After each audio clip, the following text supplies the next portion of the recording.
Chairman sir, director sir और मेरे गांव से पधारे हुए सभी गणमान्य व्यक्ति और मेरे सभी छोटे बड़े भाइयों एवं बहनों, आप सभी को 15 अगस्त की हार्दिक शुभकामनाएं।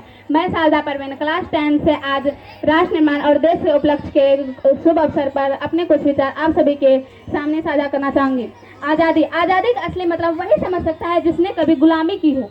आज़ादी का असली मतलब वही समझ सकता है जिसने कभी गुलामी की हो। हम तो सौभाग्यशाली हैं कि हम स्वतंत्र भारत में जन्म लिया। यूं तो आज़ादी को 1857 में ही जल चुकी थी जो 1947 में हमारे देश को आज़ाद कराई। यूं तो आज़ादी का लो 1857 में ही जल चुकी थी जो 1947 में हमारे देश को आज़ाद कराई।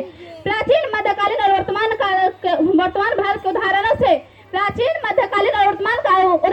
के उदाहरणों से मैं स्पष्ट करना चाहूंगी कि जब हम फिरंगियों के फेरे में फंस गए थे तो मैं इनकलाब जिंदाबाद और वंदे मातरम के नारे से आ जाने वाला 5 डिग्री का तूफान अंग्रेजी शासन के जड़े हिला देते थे। और उनके बाद 62 पैसा तो 71 के युद्धों में, उसके बाद 62 पैसा तो 71 के युद्धों में सुहाग गवा देने वाली औरतें जब घर की हालात यूं हो जाया करती थी, प्यार भी भरपूर गया, मांग का सिंदूर गया, प्यार भी भरपूर गया, मांग का सिंदूर गया। नन्हे ननिहालों की लंगोटियां चली गई, छोटी छोटी बेटियां की चोटियां चली गई, छोटी छोटी बेटियां की चोटियां चली गई, बाप की कमाई गई, भाई की पढ़ाई गई, एक सब विस्फोट हुआ, पता ही न चला जिस्म की पूरी बोटियां चली, जिस्म की पूरी बोटे से। अरे आपके लिए तो एक आदमी मरा है साहब, अरे आपके लिए तो एक आदमी मरा है साहब, मेरे घर की तो रोटियां ही चली गई, मेरे घर की तो रोटियां ही चली गई।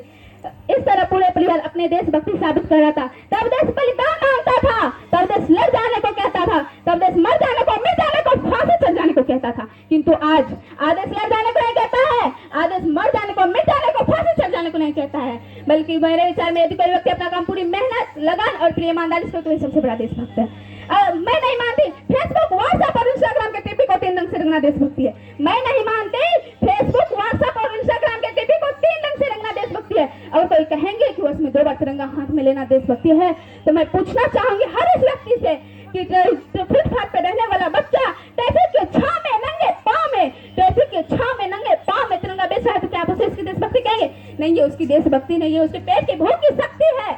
नहीं, ये उसकी देशभक्ति नहीं है, ये उसकी पेट की भूख की शक्ति है जो उसे ऐसा करने पे मजबूर करती है, जो उसे ऐसा करने पे मजबूर, क्योंकि ना वो मस्जिद को जानते हैं, ना वो शिवालयों को जानते हैं, क्योंकि ना वो मस्जिद को जानते हैं, ना वो शिवालयों को जानते हैं। वो पेट के भूखे हैं साहब, वो केवल भोजन के निवालों को जानते हैं, वो केवल भोजन के निवालों को जानते हैं। अपने परिवार, अपने समाज, अपने राष्ट्र के प्रति समर्पण का भाव है, अपने परिवार, अपने समाज, अपने राष्ट्र के प्रति समर्पण का भाव है। हर देशभक्ति, हर देशद्रोही के जीवन में आने वाले तूफान है हमारी सच्ची देशभक्ति, ताकि हर देशद्रोही ये समझ सके कि अगर तो परिंदा है तो ये आसमान तुम्हारा है, अगर तो परिंदा है तो ये आसमान तुम्हारा है, अगर तो परिंदा है तो शमशान तुम्हारा है। भाईचारा से रहना है तो रहे, जुम्मन करो ना, ये कब्र भी तुम्हारी है, ये कब्रिस्तान भी तुम्हारा, वरना ये कब्र भी तुम्हारी है, कब्रिस्तान भी तुम्हारा है। अब मैं बता दूं महिला सुरक्षा के मामले में, आज हम चौथे पैटर्न पे आते हैं। हम एक ऐसे समाज में जीते हैं जहाँ पत्थर के मुर्द को लगते हैं 56 भोग, जहाँ पत्थर के मुर्द को लगते हैं 56 भोग, भूखे नंगे भटकते सो जाते हैं लोग। क्या यही सच्ची देशभक्ति है? यही सच्चा राष्ट्र प्रेम? कि ना रोक में ना, कि ना सरकार मेरी है ना रोक मेरा है, कि ना सरकार मेरी है ना रोक मेरा है, नहीं बड़ा सा नाम मेरा है। मुझे बस इतनी सी बात की गुरूर है कि मैं भारत की हूँ और ये भारत मेरा है, कि मैं भारत की हूँ और ये भारत मेरा है। परंतु एक वैचारिक बीमारी जो हमारे समाज में मुझे नजर आती है, कहा जाता है हम दुनिया के सबसे बड़े लोकतंत्र हैं, कहा जाता है हम दुनिया के सबसे बड़े लोकतंत्र हैं। जहाँ हिंदू पैदा होते हैं वही मुस्लिम सिख ईसाई भी पैदा होते हैं, जहाँ हिंदू पैदा होते हैं वही मुस्लिम सिख ईसाई भी पैदा होते हैं। परंतु बदकिस्मती से आज इंसान पैदा नहीं होते, मेरे विचार में ना हिंदू की जरूरत है ना मुसलमान की जरूरत है, मेरे विचार में ना हिंदू की जरूरत है ना मुसलमान की जरूरत है। जरा सोच के देखिए, ये पेड़ पौधे व शाखाएं भी परेशान हो जाए, जरा सोच कर देखिए, ये पेड़ पौधे व शाखाएं भी परेशान हो जाए जब परिंदा भी हिंदू और मुसलमान हो जाए, जब परिंदा भी हिंदू और मुसलमान हो जाए। अब मेरे विचार में हमारे देश का राष्ट्र निर्माण तब संभव होगा जब हमारे देश की नारी की पूजा नहीं, नारी की इज्जत की जाएगी। स्वच्छ भारत अभियान में केवल सरकारी नहीं, सड़क पर चलने वाला प्रत्येक नागरिक हाथ बटाएगा, स्वच्छ भारत को दिल से अपनाएगा, स्वच्छ भारत को दिल से अपनाएगा। और अब मेरे विचार में हमारे देश का राष्ट्र निर्माण तब संभव होगा जब हमारे देश में एक गरीब बच्चा प्रत्यंत भोजन के लिए नहीं, जब हमारे देश का एक गरीब बच्चा प्रत्यंत भोजन के लिए नहीं बल्कि ज्ञान अर्जन के लिए सरकारी स्कूल के चौखट पे जाएगा, सरकारी स्कूल के चौखट पे बैठ जाएगा। I be an Indian, I be a student, I be an Indian, I be a student, I be proud of Indian, I be proud of Indian. अब मैं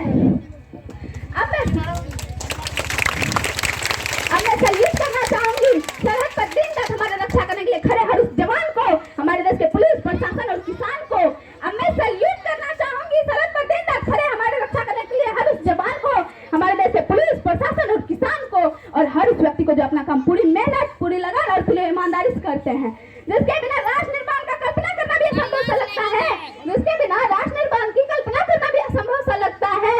और आज इस मंच पर मैं भारत की बेटी ये आह्वान करती हूँ, और आज इस मंच पर मैं भारत की बेटी ये आह्वान करती हूँ कि हमारे देश का राष्ट्र निर्माण तब संभव होगा जब मैं, आप और आप हम सब मिलकर प्रयास करेंगे, जब मैं, आप और हम सब मिलकर प्रयास करेंगे, क्योंकि हमारी जिम्मेदारी है देश को आगे ले जाने की। देश की जिम्मेदारी नहीं है हमें आगे ले जाने की, हमारी जिम्मेदारी है अपने देश को, अपने वतन को, अपने राष्ट्र को आगे ले जाने की। और अंत में मैं बस यही कहना चाहूंगी कि हिंदुस्तान महान था, महान है, महान रहेगा, होगा हौसला एक दिन बुलंद तो पाकिस्तान भी जय हिंद कहेगा।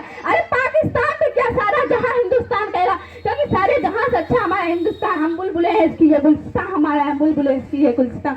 जय हिंद, जय भारत, जय जवान, जय किसान।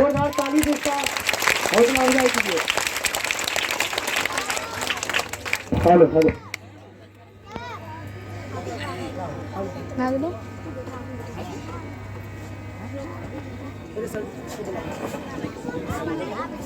Hello hello hello good.